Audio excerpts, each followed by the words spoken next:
What's up, everybody? Week 5 in the books. And man, the league is starting to shape out already. You see the teams that are moving up ahead. You see the teams falling behind. Man, I'm going to jump right into it, man. Eli, 2-time Super Bowl MVP, going against legendary Giant. My boy Juan. We were both 1-3 going into this thing. And Eli, 2-time Super Bowl MVP, comes through 153, 134. Big games from Brady, Cousins, Cup, and Andrews, combining for 112 points. Unfortunately for Juan, the combination of his kicker getting 0 points, donut, and leaving the New England Patriots defense on the bench cost him. He drops down to 1-4. I move up to 2-3. Next matchup, Brooklyn Giants against Ridley's, believe it or not, and the defending champs get their ass whooped. 176-78, a 98-point shellacking. Eckler and Williams alone combined for 61 points, while Marty only gets 6 total points from the QB position. You know, I questioned it in the beginning, and maybe it's starting to have an effect on his season. Maybe keeping Mahomes in that first round would have been beneficial, man, because he's getting no points from his quarterback play. Brooklyn Giants, Will goes up to 3-2. Ridley, believe it or not, defending champs, strips down to 1-4. Next matchup, Bad Boys versus Gotham Knights, and Bad Boys with the 171-130 victory. Man, Chubbs, Diggs, Jefferson, and Lockett combined for 111 points between those 4 guys, while Terry, the combination of Davis Mills and Conklin, combined for 7 points. When your QB's not giving you anything, man, it's time for a change. Speaking of change, got a trade update coming up. Bad Boys goes up to 3-2. Gotham Knights drops down to 1-4. Next matchup, we have Flying Buffalo Wings versus Bushwick Hitmen. And man, let me tell you, Alex, your team is for real, man. You are dropping points. 217-115. The biggest slacking of the week. 102-point victory for Alex's Flying Buffalo Wings as he goes to 4-1. Allen, Fournette, Jacobs, Hurts all go for over 30 points, combined for over 120 points, while Bubba had 6 people under 10 points, had no chance in this one. Flying Buffalo Wings goes up to 4-1. Bubba, you drop down to 1-4. And what's crazy is if we go into the standings, you're looking at 2 teams on the opposite sides of the spectrum. Alex's team is, man, like I said, it's stacked. The combination play of Allen and Hurts, man, it seems like every week you're getting 60 to 70 points from both, combined from both of them. Next matchup, the undefeated versus the unbeaten.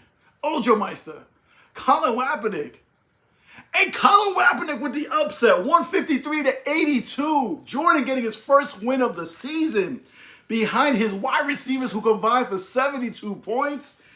Ojo, your running backs combined for just 8 points. It's a 153-82 victory for Jordan. He goes up to 1-4, gets in the win column. Ojo Meister, the last undefeated team to drops down to 4-1. Next matchup, we have Team 8000 versus Steel Curran. And Team 8000, Marco with the 133-85 victory. Well, it's interesting that both teams had a 1-quarterback matchup in this, but it was Marco whose team came through with the combo of McCaffrey, Adams, and Cooper going for 72 points. Wow, man, Steel Curtain, man. The combination of your kicker and your tight end combined for a negative half point, and that's what cost you here. Marco goes up to 4-1. Ariel drops down to 3-2. And it's funny, I was talking with Juan the other day, legendary Giant. And he was like, man, Marco, it seems like he must have the best record all time in the regular season. And it's true. Like, it doesn't matter what team Marco has. You look at it on paper, you're like, oh, you know, this year he's not going to have a great year. He's 4-1 right now. And listen, part of it is schedule. He's had, I think he's one of the least scored teams upon. But he's 4-1. And at the end of the day, that's what it is against the playoffs, is that record. That's all that matters. All right, Marco goes up to 4-1. Ariel drops down to 3-2. And then the final matchup, we have Frank's Jets versus Team Deal. Now, this was interesting because you're going into the final game, and they each have, they're like 2 points between them. Very tight. Team Deal has Travis Kelce. Frank has Patrick Mahomes. Kelce goes up for 4 touchdowns, 4 receiving touchdowns. The only problem is they were all thrown by Patrick Mahomes. So as he kept scoring, Frank's Jets kept scoring, and Frank's Jets pulls out the 139-129 victory. Frank's Jets moves up to 4-1. Team Deal drops down to 3-2.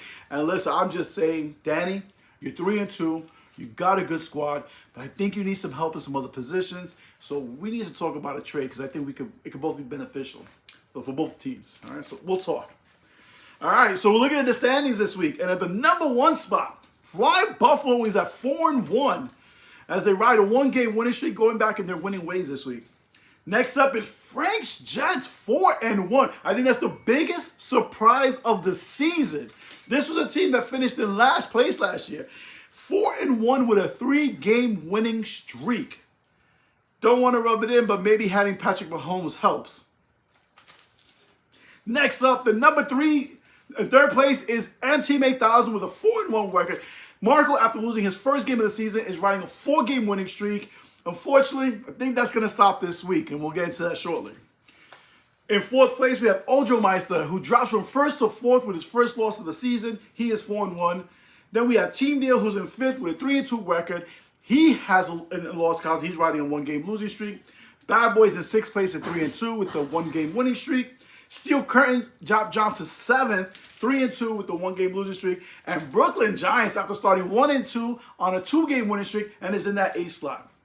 Behind that, you have Eli, 2x Super MVP, 2-3. And then the next 5 teams, Legendary Giant, Gotham Knights, the defending champs, really believe it or not, Colin Kaepernick and Bushwick Hitmen, all at 1-4. Bubba, you are in the basement right now. You need to turn it around, man. You're on a 3-game losing streak. All right, trades. We had a trade this week. The trade between Colin Kaepernick and Gotham Knights. Colin Kaepernick trades wide receiver Michael Thomas, running back Alexander Madison, and quarterback Zach Wilson, and in turn gets Brandon Ayuk from San Fran, Davis Mills, quarterback from the Texans, and Dameon Pierce, the running back from the Texans. So,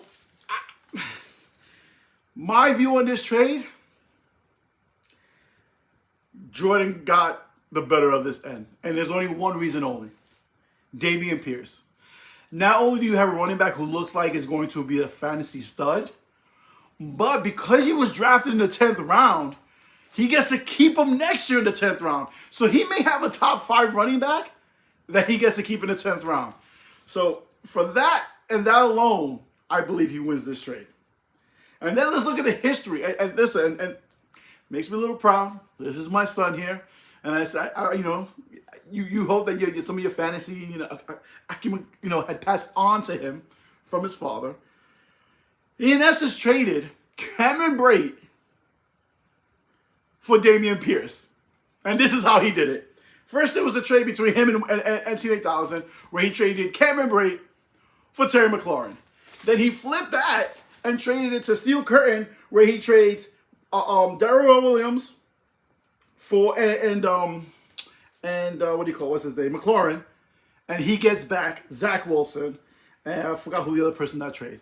And from that, he flips that along with Michael Thomas, and he gets Brandon Ayuk, Davis Mills, and Dameon Pierce. That's some great trading. I think he's really helped this team, not just for this year, for next year also. Cameron Brate, Dameon Pierce. Insane. All right, this week's matchup, we have Eli, 2-time Super Bowl MVP, going against the 4-1 Team 8000. And Marco, you're going down this week, man. I'm cracking 500 because let me tell you, my team is getting healthy. Walker now is a starter. I've got a QB in Tom Brady now, a number 1 QB. And let me tell you, I got some few people on my bench who I think is going to come up too. Buffalo, Singletary, I'm telling you right now, the next few weeks he's losing that number 1 spot. And Cook is going to, by the end of the season, by playoff time, Cook is the number 1 running back for Buffalo. Next matchup, we have Colin Kaepernick riding off of their first win last week, going up against Gotham Knights. They just pulled the trade, and now they're going to face each other. So it's going to be interesting how this plays out.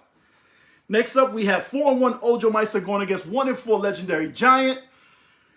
Ojo Meister, you want to stop that losing streak now. For one, he wants to continue going up, does not want to drop down to 1-5 and fall further behind for the playoff race. Next up, we have a battle of the 3-2 teams. We have Steel Curtain versus Team Deal. So far, Steel Curtain is leading 19-13 in that matchup. But Steel Curtain's already used 2 people, while Team Deal has already only used 1. Then we have the 3-2 Bad Boys going against the Flying Buffaloes, who are 4-1. Great matchup. 2 good teams, 2 high-scoring teams. Bad Boys jumped out to the early 5-0 lead while using 1 guy. Alex hasn't used anyone yet. Then we have the 4-1 Frank Jets against the 1-4 Ridleys, believe it or not. Marty has a 13-0 lead right now, but he's already used 2 guys. And then last but not least, we got the 1-4 Bushwick Hitmen versus the 3-2 Brooklyn Giants. Battle of the Brothers. Will versus Bubba. I tell you, man, Bubba, I feel for you because I know on draft day you were drafting for you. You were also helping drafting for Eddie. And you were like all over the place while your brother was like picking the people he wants. And right now, man, he's the 3, man, he's doing his thing.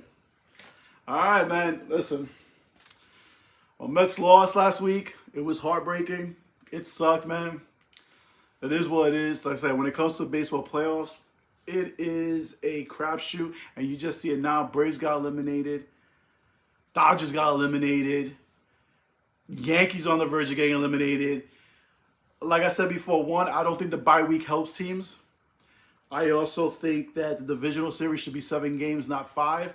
I don't think you go through a 162-game season and you determine your whole season based on a 5-game playoff. I don't think it's fair, especially for the teams who've had best records.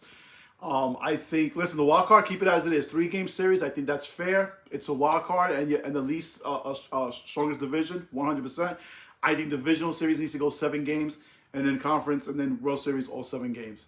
But this thing is less, knowing that the Braves and the Dodgers, because again, the 300-win teams all got knocked out, which is insane. I don't believe the Phillies deserve to be there, but it is what it is. I think San Diego may come out of the National League, and I think it's going to be San Diego, Houston. Giants, man, we got Buffalo this week. And, like I said, I'm taking every game. Like, if we lose, I'm not going to be surprised because talent-wise, Baltimore is the more talented team. But I got to tell you, man, I like the way these Giants are playing. I like the way they're being coached. And it shows how important coaching is. You don't need to have all these top players to be good in this league. You just got to have a system that works. So, G-Man, my Islanders got their first win last night. I was out there full force, man. 7 goals. So, you know what? Things are looking up, man. You guys have a good week. Marco, you're going down this week. I'm going to go to 500. All right, man. Talk to you guys later.